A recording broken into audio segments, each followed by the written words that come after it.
I'm Batman. No, I'm Batman.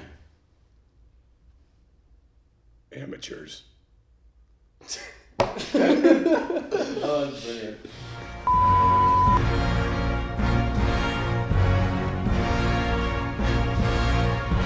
Hi guys, welcome back to another video on the Outlaw Film Production channel. Today we're going to do something a little different. We're going to start off with a new series called What is Your Origin Story? Today we have Rich Sullivan with us. Today he has done so many different things, I can't name them all, but mainly he is going to be our Batman in The Boy Wonder, out May 17th. So be on the lookout for that. But anyway, Rich, if you want to tell us a bit about yourself, you know, your name, what you do, social security number, address. Credit card number. No, yeah. So what's your origin story? How did you get started? Filming, well, we go back, I spent 28 years in the U.S. military, retired, and basically my wife is British, so moved back to the UK, moved to the UK on retirement. And kind of was, I don't know, you're retired now and what do you do? So a friend of a friend of a friend who worked on films asked me if I would be interested in being on a production because they were looking for an American who could play golf for the production, Father Brown.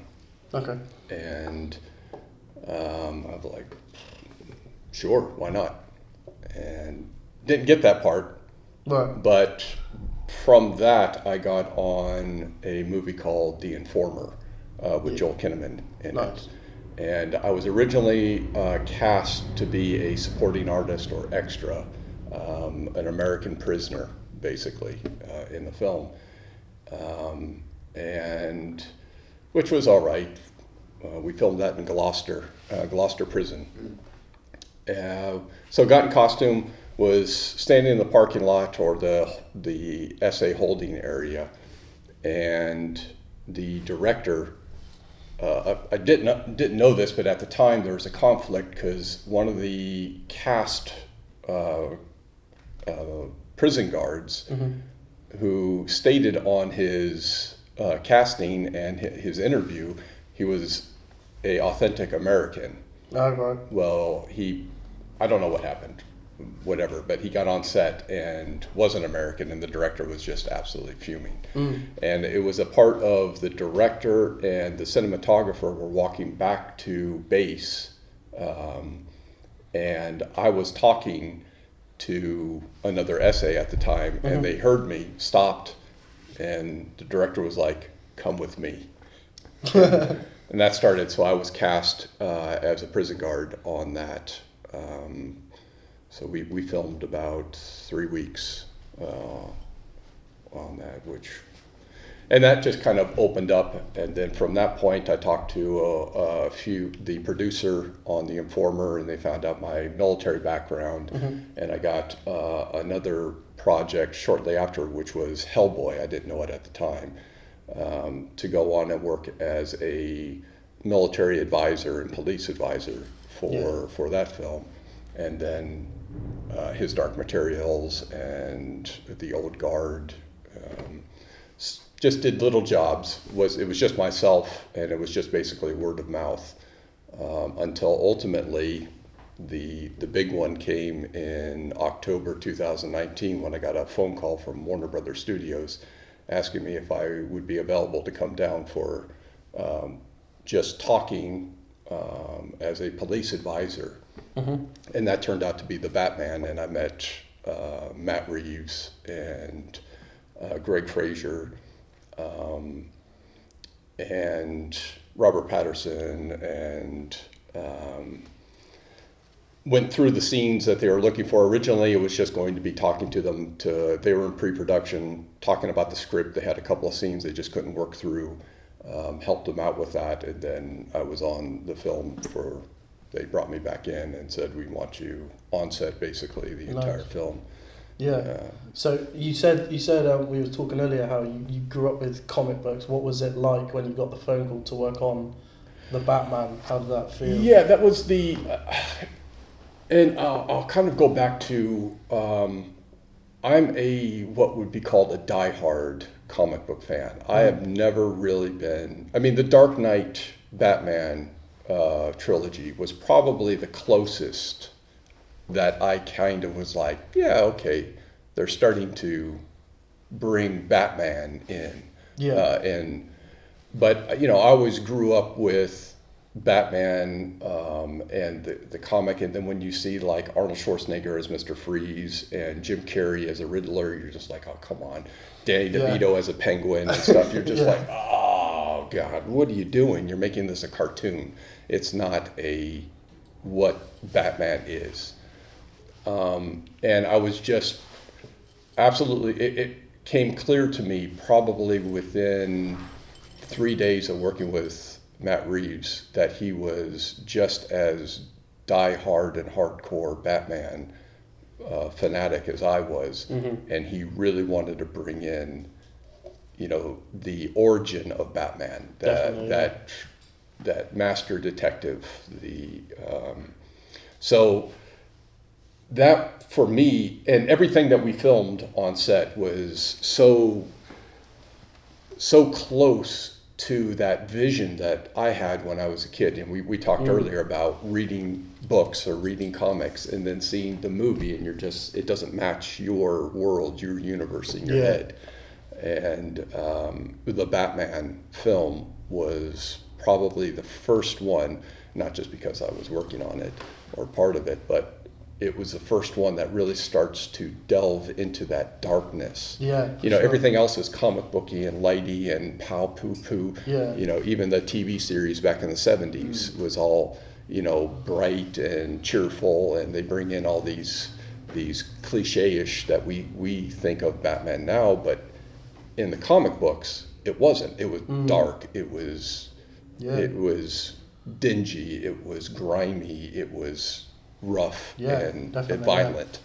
And I think that's what's one thing that I definitely love about Batman is, in essence, it's a comic book film, but it's bridged the gap between comic book and film and also reality at the same time. Like, at the end of the day, it's a guy going around a city in a bat costume. Like, you say that, it sounds ridiculous, but you watch the film, the film and Robert Pattinson and Matt Reeves just make it so cool. Like, just that whole Batmobile sequence, like even that word, the Batmobile, that sounds silly if you really look at it. Well, yeah, and watch that the thing is that with any kind of like parody or anything, you just put mobile at the end of it. Yeah. Like the script that we're working on is like the Sparkmobile. That's become a household thing because the Batmobile. Yeah, okay, it sounds ridiculous, but it's so badass. Watch that scene. Yeah, exactly. Oh, it gives you chills. I'm getting chills thinking about it. It's so cool. We'll watch it later. Watch that scene again. That scene, I was on set when they filmed it. Yeah.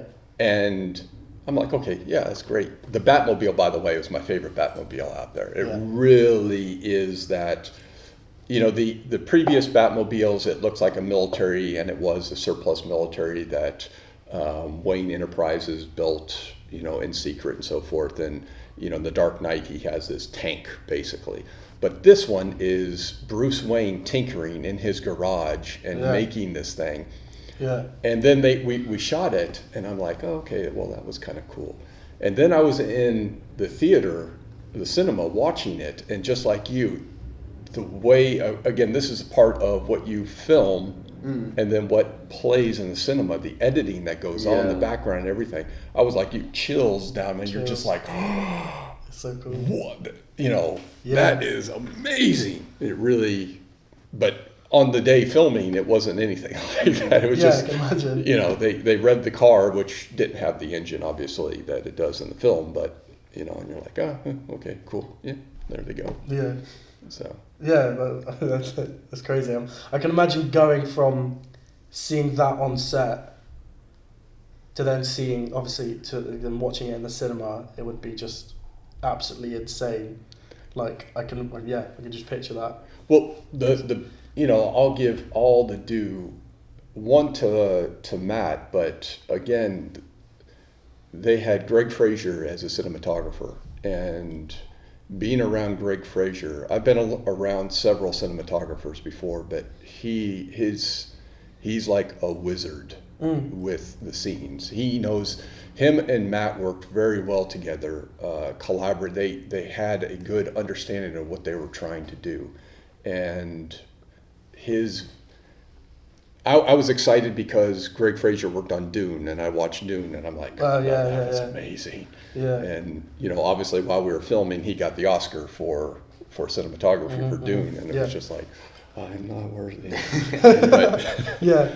So, but again, there is some things that you just it goes into editing. When you film it, it's like, oh, that's good. Like the scene we're going to talk about in the Riddler's apartment, which I still remember vividly seeing that scene for the first time, and the first thing that popped into my head was the movie Seven,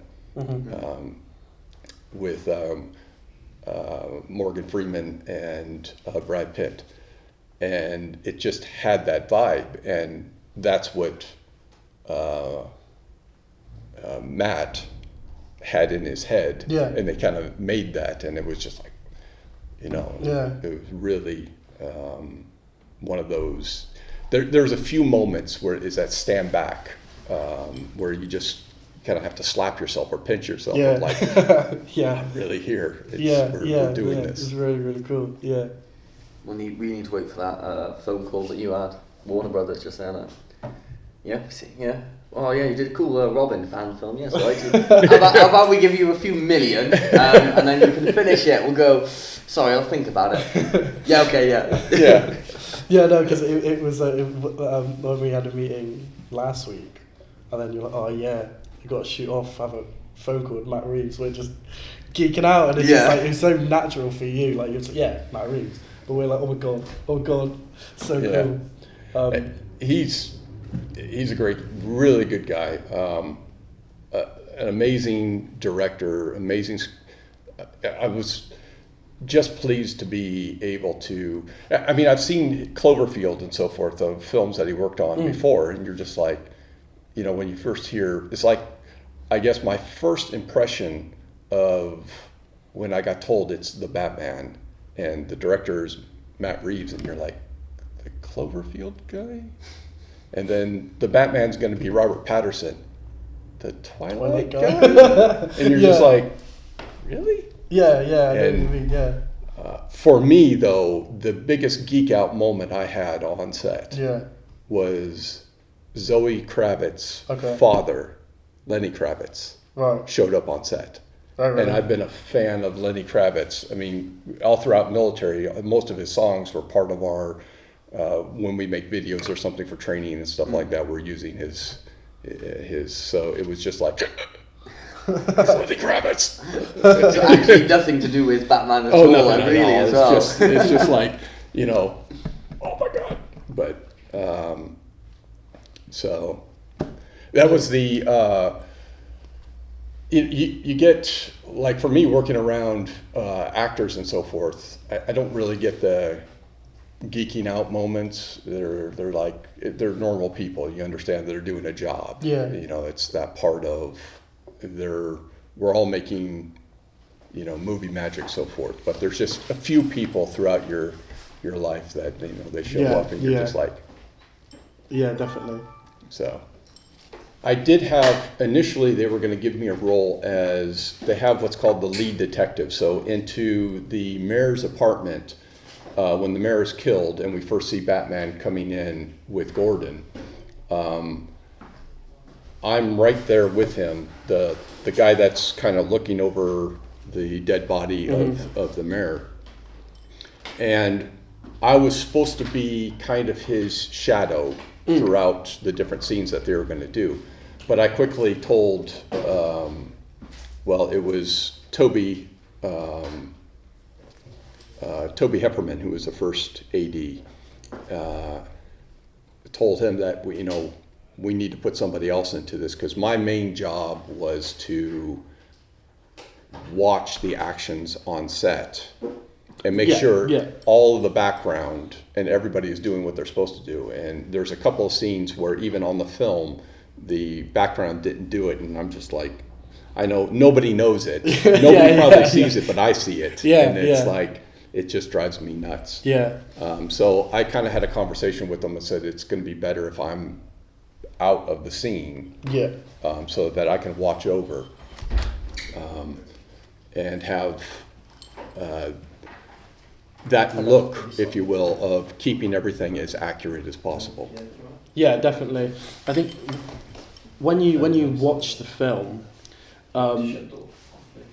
do you sometimes struggle to kind of get in the zone to watch it when because I feel like whenever sometimes I watch a film that I've made, I'm kind of thinking, oh, that's annoying. Does it pull you out of it, or can you kind of focus in on it? Like, the first time I watched the film, it was all focusing on the storyline and everything, and it was just in awe because I was there basically almost every day of filming, so I saw 99% of the shots that were done being done.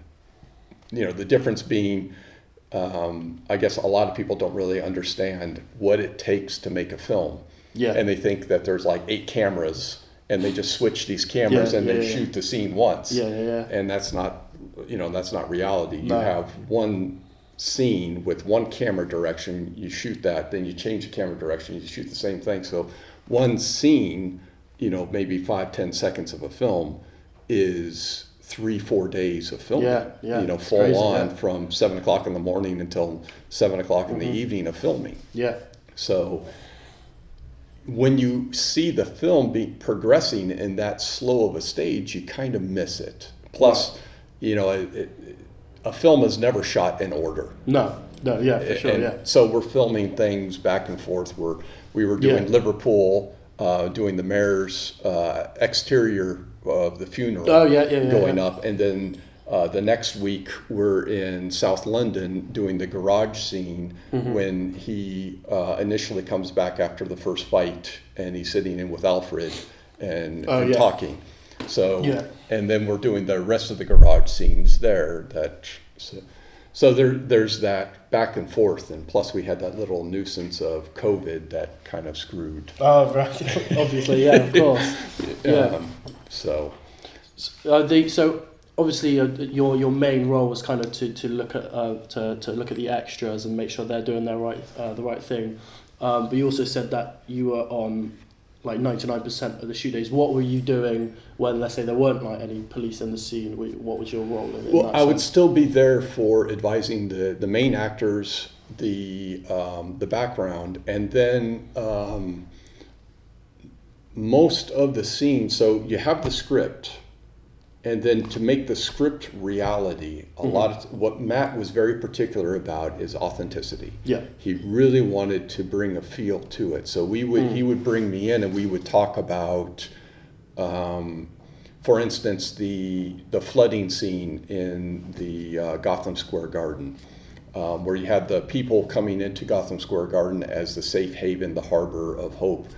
How would the command center for the police and fire department look? Same thing when we had the bombing, the district attorney with the bomb around his neck. And then we had all of the police units. What would that command center look like? What people would be there? How would we bring that in instead of just doing a traditional make something up that you think you've seen on television and so forth. So a lot of it is there's give and take with it. So that's kind of what I would be doing is talking with props, talking with costume, talking with the mainly assistant directors and working through them, because obviously Matt is focused with Greg Fraser on making each of these scenes. But every morning we would get together and we'd have the storyboard and we'd be talking about the shoot that we're going to do, and there would be communication back and what are we going to have, collaboration, working with stunts as well. So the part where Falcone was shot, for instance,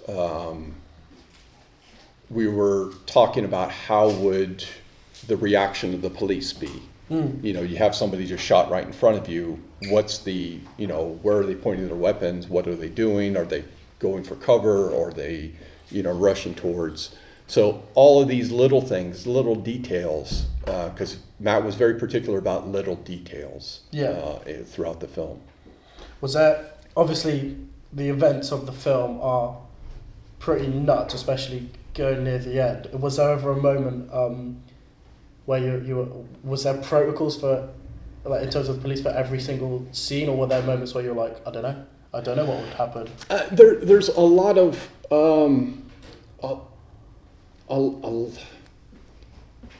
so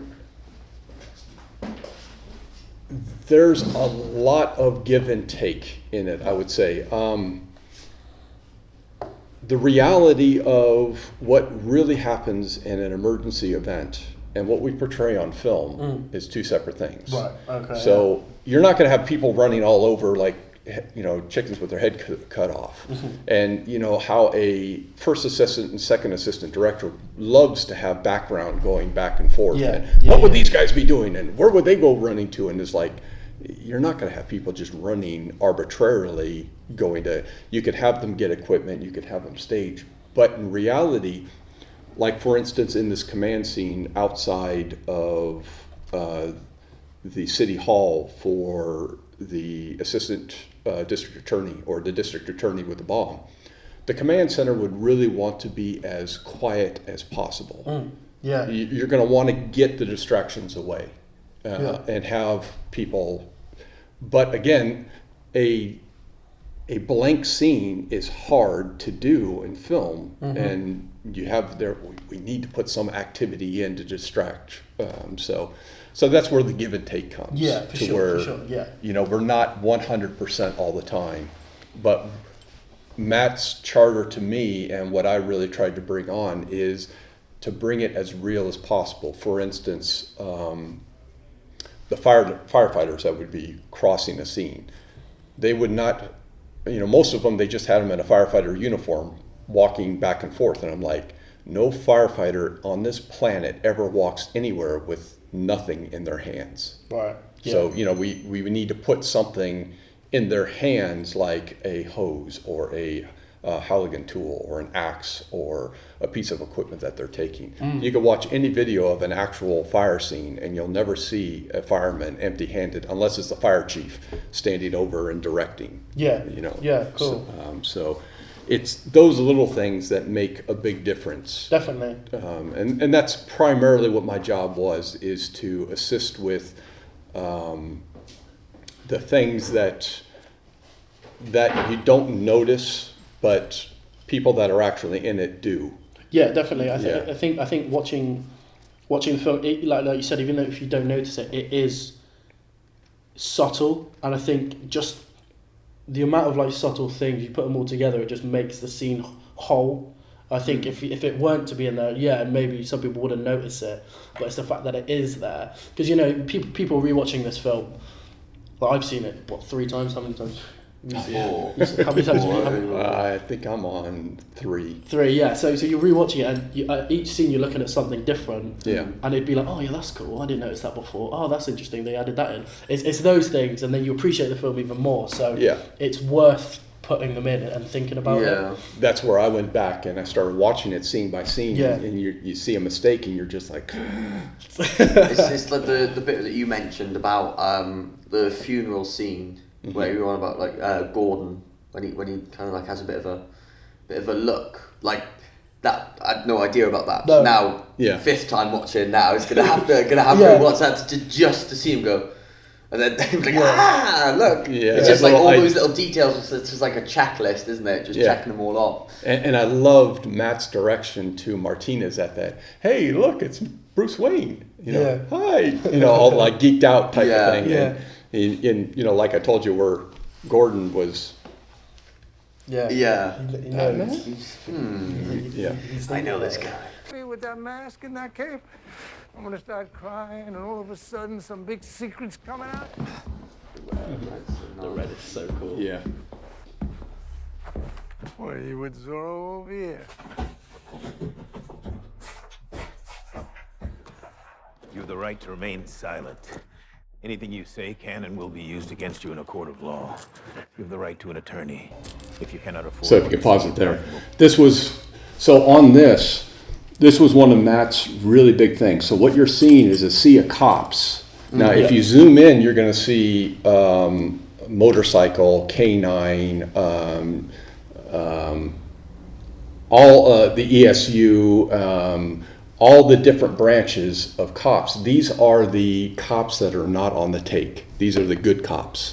These aren't the corrupt cops. And he asked me, he was like, how do we do that? And I'm saying you need to show a variety of different bureaus, a variety of different groups that individuals know that we got a uncorrupt cop. And that's kind of the thing of, I guess you don't own us all. Because his part of, I own you guys. I own the cops. And he was showing them, you don't own us all. And that was that point of showing that scene here, and to having a sea of different dress cops. You'd have detective, and you'd have a patrolman, and you would have a motorcycle cop, and you would have ESU, and all the different so that was a part on costume to make sure we just didn't have a sea of the exact same cop shown all throughout. We wanted to have differences.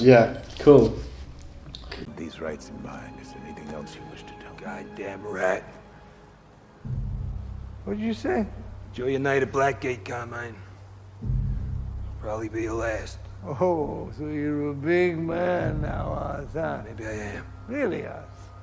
Because to me, you're always just a gimp in an empty suit. I'll spray paint your ass! What are you doing? Where's the man?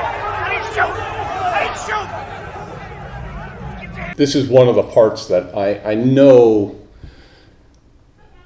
that what Matt wanted to do. They wanted to make it everybody think that the Penguin, he pulled out an Uzi, a compact or a mini Uzi is what he had. The rifle shot came from an M14 sniper rifle. So you have a round, the Uzi has a 9mm parabellum bullet, if you will. And then the sniper rifle has a 7.62 high power round. The sounds, every cop there is going to know it wasn't that Uzi that made that sound. Definitely. And it was a high powered, and they didn't even, in the film, when I listened to it, because I played this part over and over again, they didn't even represent that sound correctly. Right. Just like, it's just like the sound guy said, oh, gunshot. Yeah, let's use that one. It's like us. You couldn't find any gunshot. And I was really trying to get that point across. But, and then when he's hit, if he's hit by this round, he's going to fly. No, he won't fly. But the bullet wound is going to be a lot bigger. And there's, we were looking at the trajectory, and there's two other people behind. So this bullet would go straight through him. And you got to remember, this bullet is made to go through armor. So it's going to go through a body like that, and then it's going to go hit the other person and potentially go through that other person and then hit that second person as well. So, I'm kind of like, we got to make sure people are out. But the part is, again, the bullet would go through, you would hear it hit the metal. There'd be a ricochet type thing. But again, this is the difference between reality. This is the give and take. That give and take. Yeah. And they wanted the focus to be that on the Penguin until we get to the scene where the shot came up here and type thing. But, I was just like, every cop is going to know the differences between basically a compact or a pistol round, which is what the Uzi fires, and a high-powered sniper rifle round, especially when it's fired as close as it was. It was just across the street, up above. So you would really hear the report of that. But I lost.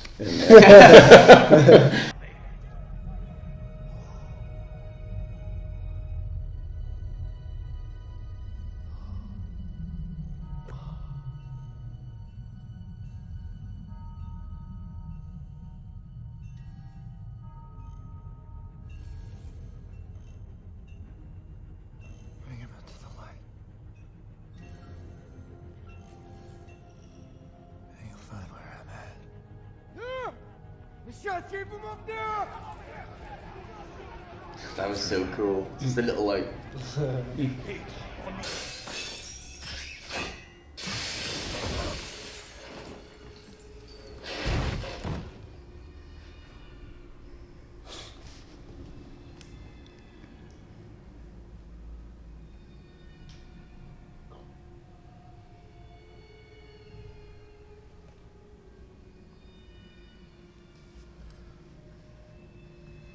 Such a cool set.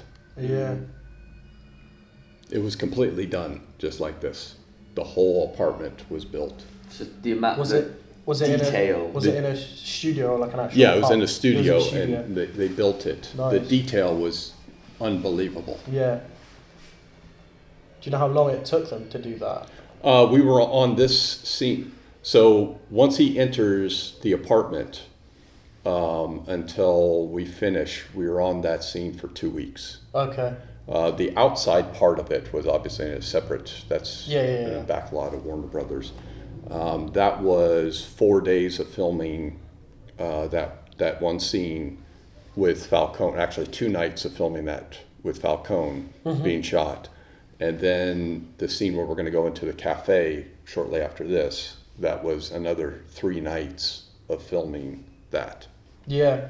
So Okay, again, cool. you're talking 2 weeks to do this 2 minutes of Yeah, that's. It's film. It's crazy. It's mad.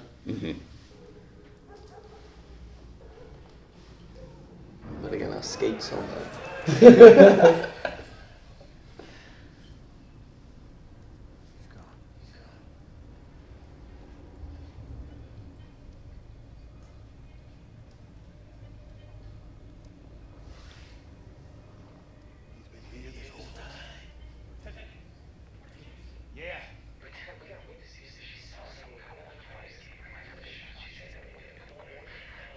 Wait, hold on, look, it's you! Yeah. Ah! Hey! And so That's ripped straight from Arkham Knight. It is. that It is. Yeah. It's Beautiful. so cool. That is Gotham. That's just, it It's is. literally the neon. It is. It is. That is literally the beginning of Arkham and if you Knight. pause it right,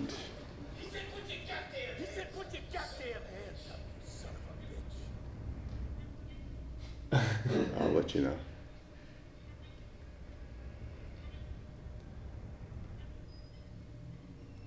Right there. You see the guy in the far right-hand side of the monitor? Oh, yeah, I see it, And yeah. he's holding the pistol like this. Yeah. Oh my gosh, that gave me... I trained all of those guys for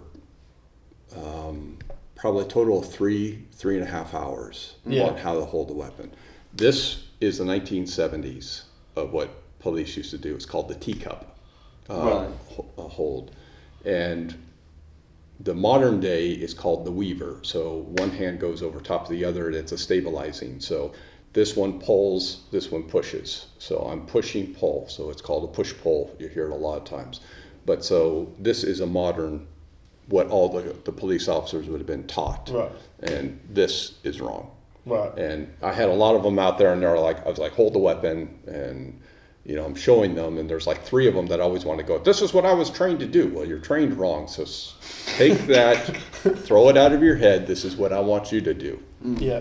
But the nights that we were filming this, it was probably 5 degrees and we had the rain machines on. And so we did this scene coming up probably like 30 times. So these guys were just cold, wet, miserable. And it was like, I just want to get out of here. Yeah. So you go back to what you know, a lot. But this was a part of, after this scene, because we're still before the pandemic on this, after this one, I would have a monitor with me. So before I'm trying to fight to see what the camera sees, because I can see something and I'm not looking at what the camera sees. Yeah. So I'm trying to get the view, and I can't get around the monitor or something. So I went up and talked to the first assistant director, and it's like, I've got to have an iPad that I can see what's going on, because I'm just I'm not seeing everything. Yeah. And this is the one shot that, had I had the monitor, I would be like, stop, come here, and redo it. But this is what haunts me, that scene. That scene. That scene. That's the one where it's my mistake.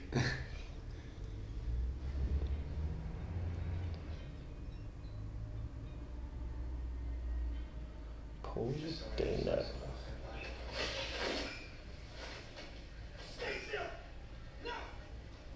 Was that diner, was that a studio again, or was that an actual diner? No, that was in the backyard, back lot of Warner Brothers. Oh, okay. They had the whole 2 city blocks of Right. Gotham with the elevated rail and Wow. everything done. Uh-huh. Crazy. The set was just absolutely amazing.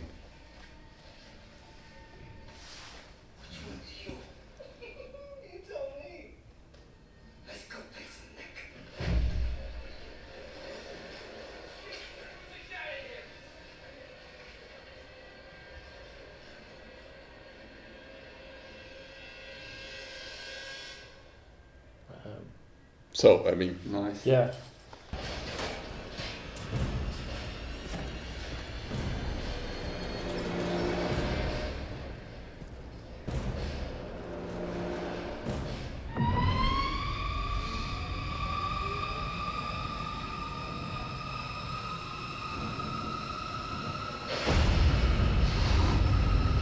So sick.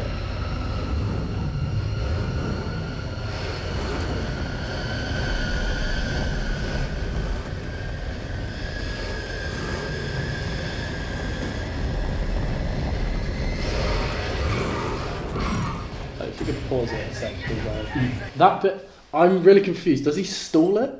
no, he's just lurching it forward. Oh, like, he's just you ready? Oh, right, okay. Yeah, because I always thought, like, did he genuinely be like, he's like, yeah, I'm a badass, and he's like, oh shit, no. Or if it was just like I'm gonna get you, I'm gonna get you. That's type so thing. much It's better. kind of like that's why they run to the car chase. But that, again, from when that was filmed, we're on the back lot of Warner Brothers again, to what's on. So when you're there filming, and then when you watch it on the film, it's not as. I mean, it was like, oh, okay, that's gonna be cool, yeah. And then you watch it in the theater or in the cinema, and you're just like, oh my god! You could just It's just that so crazy sound, with the music, the sound design. The sound yeah. design. Just everything, just tweaked it that little bit, Yeah, made it literally. just the best it can be. That's Yeah. crazy. I think let's continue watching this bit.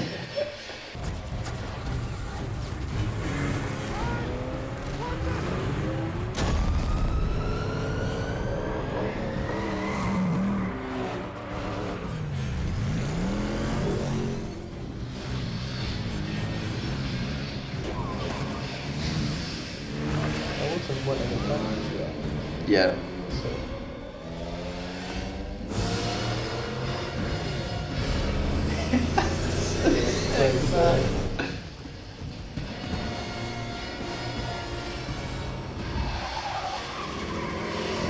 I'm gonna speak. Can you imagine what editing is? yeah. I'm gonna speak to Dominic as well. So much about the score. Oh my God, Boy yeah. Wonder about like the little Batmobile bits, and then just a few other bits. Yeah.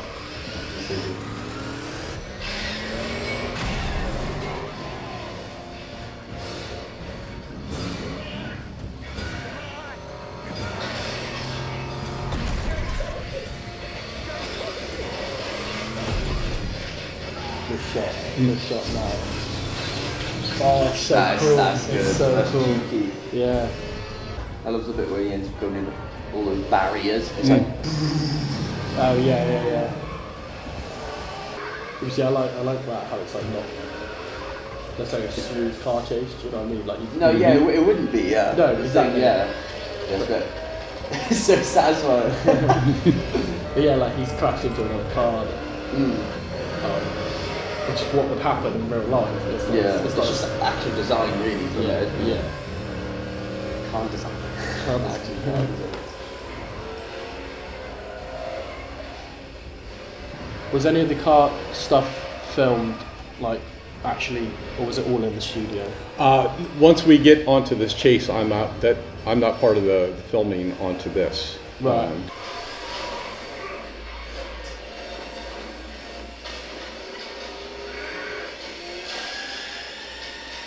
Nice. It's going. Wait a minute.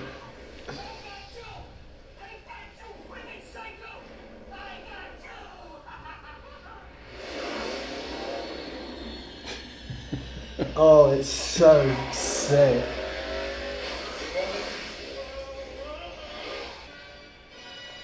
Peekaboo. You say that's not like. How are you gonna say Batman's not scary, man? That's the thing. That's the thing. Yeah, like he literally like just like it's this massive car chase, right? Yeah. Before he's even like started the car chase, you're already scared from the car. Just going like, and then like, quick, I need to get away. So that's why he's terrified, and then he's going, and then all of a sudden he's walking. He's flipped your car over, and then he's walking towards you slowly, might I add, and then all of a sudden he's just like. Just peek it in, you'd be like, such a good, I'm sorry, my take me favourite in. bit. It's my favourite Take bit me of the whole in. film. It's so cool. Okay, bro, what scene should we digest Should we do next? the thumb drive scene? Cause Yeah, that was because you're on gonna about, try yeah. and find the thumb drive bit. Rich, that's about this thumb drive. Gordon should have taken a photo of where the drive was. Because again, we're talking about if we're going to bring it towards reality. In evidence, you have what's called the chain of evidence. So you need to accurately describe all of the processes of where you came into it so that you can present this in a court of law. So it might have been better that I know he wanted to pull it out and say thumb drive, but if at some point in time there was a photo taken of where the evidence first originated. So when Gordon takes us back to the evidence locker, basically to put this in, and where did you get it? Crime scene. Okay, where in the crime scene?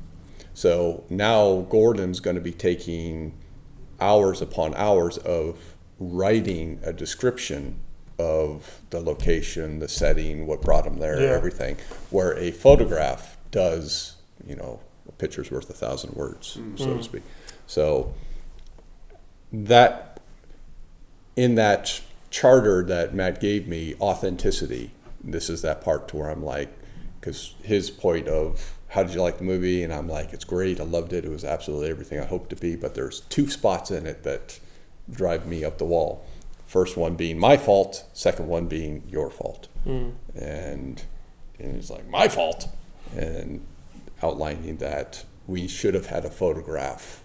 You should have had Gordon, just when he opened that up, just taking a snap type thing. Yeah, that's all it had to be, really. So It would be hilarious though in the second one if there is a bit where there's like something like that again, and then Matt deliberately writes in like, I gotta take a photo this time. Like takes a photo. That'd be hilarious if he did that. Well, this next film, obviously, it's going to be very heavy in police. So there's going to be a lot of stuff going on. But hopefully, fingers crossed. Yeah, thumbs crossed. Thumbs crossed. It's absolutely brilliant. Everyone, it's just absolutely brilliant, isn't it? The cast, Colin Farrell as a Penguin was probably my biggest, when I heard, because again, I'm in pre-production and I'm looking at the cast and you see Colin Farrell, Penguin, and you're like, That's why when I saw that, I was like, what?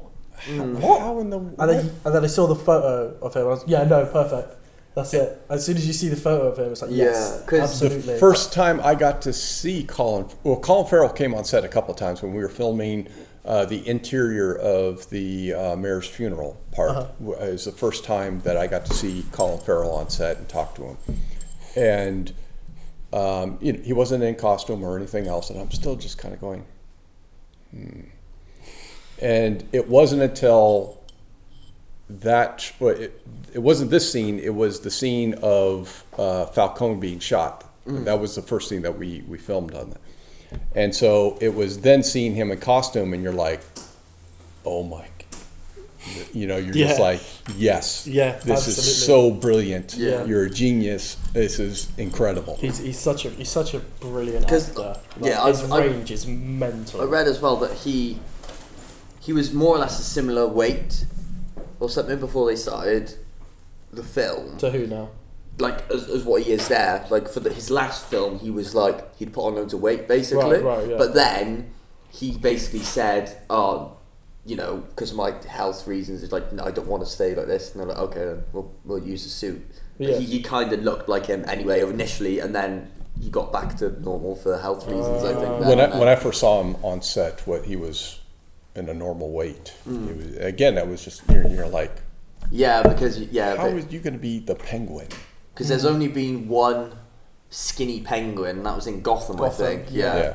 Because it's just you need someone plump for Penguin. We short and plump. Danny DeVito is forever etched on film lore of being the Penguin and seeing that again cartoonish thing, and you're just like, oh yeah. But then Colin Farrell comes in and it's just layers. It's like the scene that I'm not going to take full credit for it, but I will. Is the hostage negotiating robot, because this was the whole reason I was brought into the film, is they were having a hard time getting a camera to see this interaction with Batman and the district attorney who has the bomb on his neck. So they brought me in and we're talking, well, how close would they be to a bomb? And I'm like, 1,000 feet is, so they're thinking about having helmet cams and catching this. And I'm like, well, that's good and all, but helmet cams, you're not really going to get the dialogue. So to begin with, that was the first thing I was thrown in my lap when I got to Warner Brothers. Like I said, when they brought me in, I knew it was Warner Brothers. I didn't know what the film was, didn't have any insight other than they're asking me what my background is, military and police, and what experiences do I have. So I sent them my CV. They looked it over, said, yeah, we'd like you to come in. Could you come in tomorrow? Okay, sure. Yeah, I can do that. And this should be us as well. They'd be like, you just come up with like flights. We're like, we're there. Well, again, I didn't know what it was for. It's Warner Brothers. Yeah. So, it's Leavesden, which the only thing in Leavesden is Warner Brothers aside from the Harry Potter Museum. And I didn't think that was going to be anything. So I get there and I meet up with the second assistant director, who then takes me over and meets the producer and first assistant director, and then the key second assistant director. And we're sitting down and they're talking and they're like, yeah, we have the scene, and I'm just kind of like, what film are we talking about? I haven't been told anything, guys. I don't know what we're doing here. And then he was like, the Batman, and I'm like, can I go to the bathroom for a minute? And you're like, Batman, gee, oh my gosh. Amazing. And so, like with what I found on set or being a part of a production, is I get there and they're looking to me and like, hey, we need this fixed. What would you recommend? And I'm like, what's the scene? What are we doing? What happened before? I need all the information before I can give you anything. And then they're like, I think they're really hoping that I'd give them the solution without reading the script. And I'm like, first I need to read what you guys have, what you're trying to do. So where you were, where you are, and where you're going with this. And so then sign all the NDAs, and then the script comes in, the big, you're just like, you're kind of like. Did you take anything from set? No. I had to. I read the full script that first day, but basically there was a chaperone with the script at all times. Oh, really? If I got up to go somewhere, they were like, "Are you done?" No. I just need to hold on to it. Oh gosh. I love how like the difference between that and there's literally like Hey, yeah, there you go. Sure. they're just there. It'd be so funny. One day we'll just have someone be like, it's like I never really thought about that, but like, yeah, if that script goes missing and someone finds it, they have the entire film there, or like at least scenes, and it's like that could just be put out, and then it's like, well, that's a massive spot. Like, yeah, it's like they just have ruin to it. It has happened a few times. Yeah, it's just crazy. On this, they actually cast 2 actors to be the ESU, the SWAT team for GCPD. And they were going to have this dialogue in the scene that they actually wrote. So they had already cast that in, and then I'm looking at it saying, no, they're not going to be anywhere near this. They're going to be 1,000 feet away. Mm-hmm. You know, if you want realism, a bomb, we're 1,000 feet away because that thing goes off.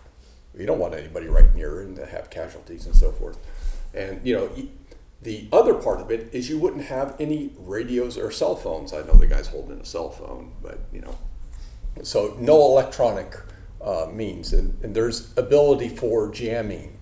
Like when the command center comes up, one of it is that they'll have a cell phone jammer that they can put around it so that a signal can't be sent in. Yeah, for sure. And so they hear that and they're like, well, how do we be talking through the phone? And I'm like, well, we're going to have to go into a little, you know, we could do, you know, like a VoIP Wi-Fi. They piggybacked on a Wi-Fi connection to do a voice over the internet protocol type of thing. You know, but we don't have to explain that, but it is technically possible. But anyway, so I read the script and then I say, I think I have a solution for you. And we sit down with, it was Toby and Charlie, who was the key second. And then I'm talking through it and Toby gets up and says, hold on a second. Goes upstairs and then Matt Reeves comes down. And then he was just like, you know, here is the guy, first time I'm seeing Matt Reeves. And then second, I'm taking the script and I'm saying, no. You know, so there is that little apprehension of like, am I going to be kicked out now? Is this my... You wanted realism, here it is. Well, because directors are very fickle, especially writer-directors, again. This is their baby, and, you know, here you come in. It's literally the exact same scenario with him. What I did with this, my 7-year-long project, and he's done the exact same as yourself. But yeah, sorry, proceed. Yeah, and it's...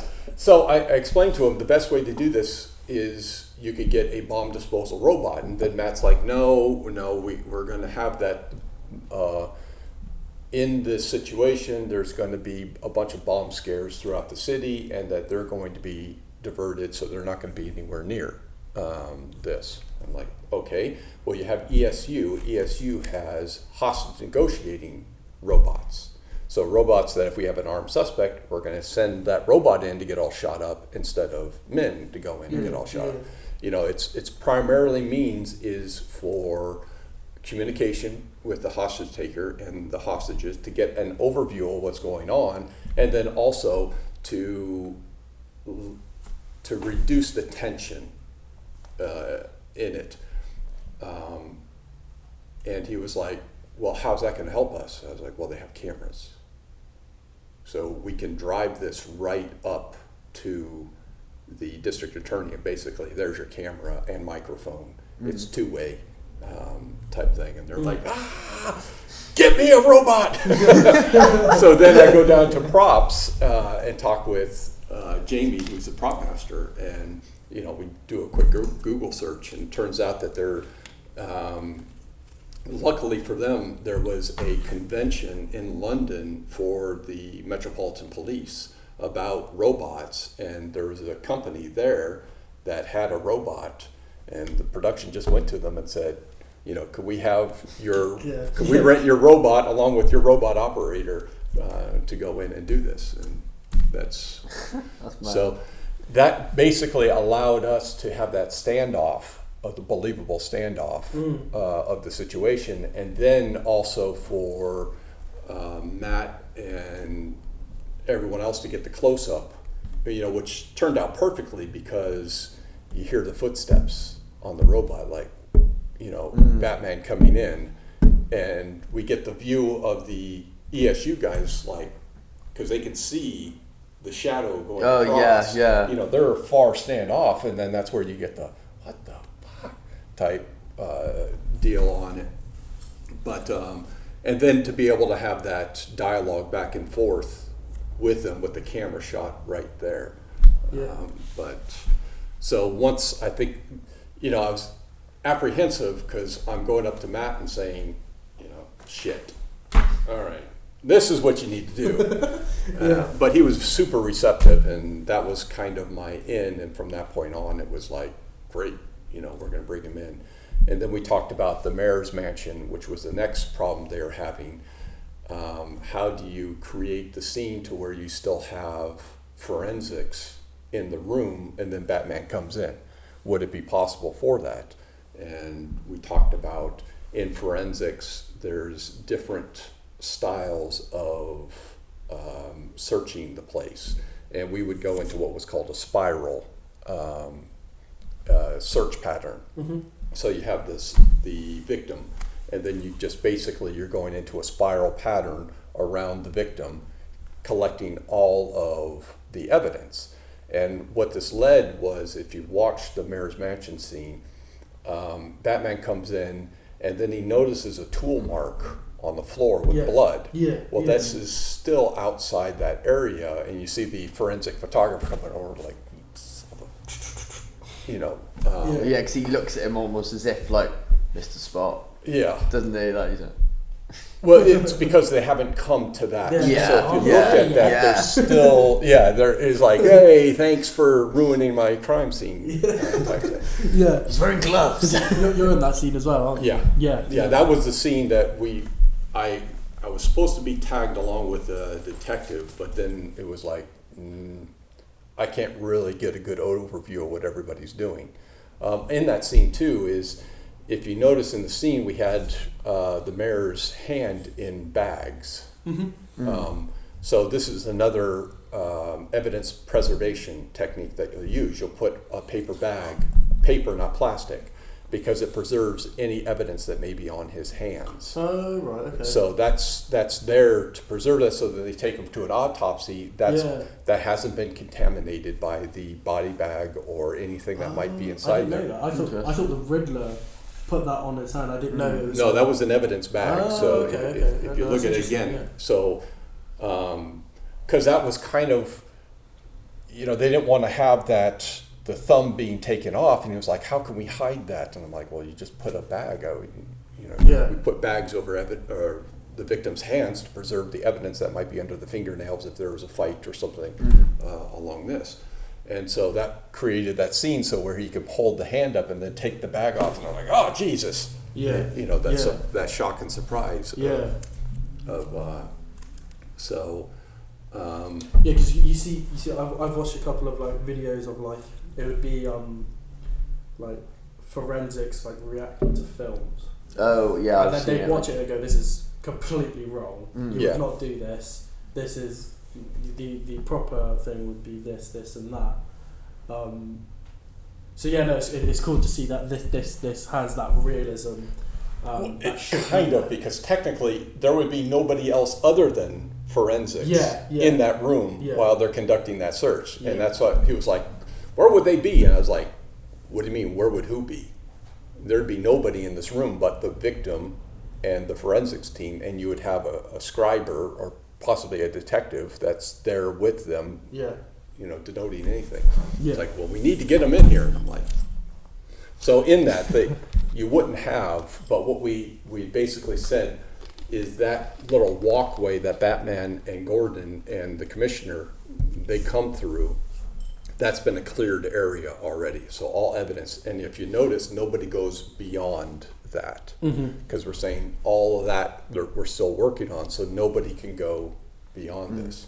And then this later on, the scene of the Catwoman, it was a funny I guess my little end with Greg Fraser is we were filming this scene, and they were talking about taking the paper where it says lies, newspaper, off the television. And, you know, Greg's thinking reflection, just like you're thinking reflection on all this stuff. And so Matt calls me over and says, would they take the TV as well as the paper? I was like, no, the TV's not evidence, it's paper is evidence. That's what and then Greg says, what if the DOP wants the TV gone? I was like, then that thing's fucking gone. It's out of here. You can take it out of here. I'm not saying no to you. You want it gone, it's gone. We're taking it. Let's take the wall too. Fuck it. Hope you learned a few bits and bobs and found it as interesting as we did. And we'll see you on the next one. No. I'm cutting that, definitely. Do that again. Like what? Do that again. And then... Right. Show me how it's done then. Okay. Thank you, Rich, for coming along and talking to us about stuff. It's been amazing.